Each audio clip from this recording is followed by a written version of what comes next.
Culture et développement, en fait, c'est indissociable pour moi.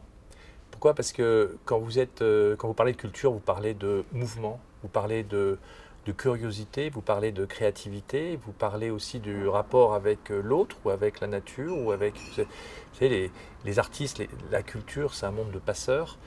Et le développement, bah, c'est indissociable avec la culture parce que bah, vous êtes en mouvement, donc qui dit mouvement dit réflexion sur le développement, développer un projet, développer une idée, développer un spectacle, développer un musée, développer une exposition.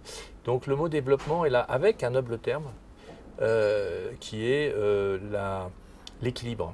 Voilà, l'équilibre d'un projet, c'est voilà, développement n'est pas antinomique de culture.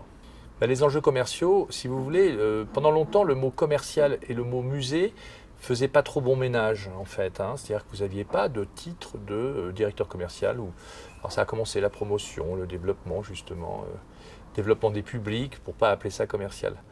Moi, j'ai dans mon équipe une chargée commerciale. Il faut appeler ça un chat par un chat. Et pourquoi? Ben, l'enjeu, c'est de toucher tous les publics, les scolaires, les enfants, les adultes, les entreprises.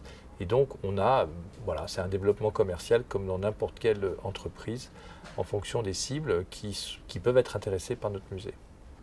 Le défi pour notre musée dans les prochains mois, c'est à la fois de toujours garder la qualité. Vous savez, les arbres ne montent pas jusqu'au ciel.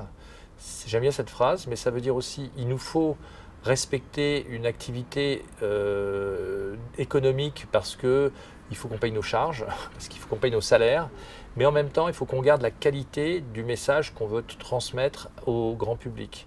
Donc, on n'est pas dans le masse public. Donc, l'enjeu, il est là toujours gardé, on est sur le fil du rasoir, et c'est continuer à développer des projets pour continuer à avoir l'attractivité nécessaire à notre mission.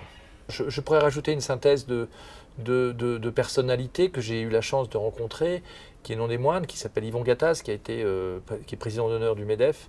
Et si vous voulez, ça s'applique aussi à un musée, ça s'applique aussi à une institution culturelle. C'est toujours de gérer une entreprise, quelle qu'elle soit, avec un équilibre entre les actionnaires, les administrateurs, le personnel et les clients. Sans clients, il n'y a pas d'entreprise. Sans actionnaires, il n'y a pas d'entreprise. Et sans personnel, il n'y a pas d'entreprise. Et ben nous, dans un musée, on a exactement cette subtilité à gérer entre ces trois composantes fondamentales d'une entreprise.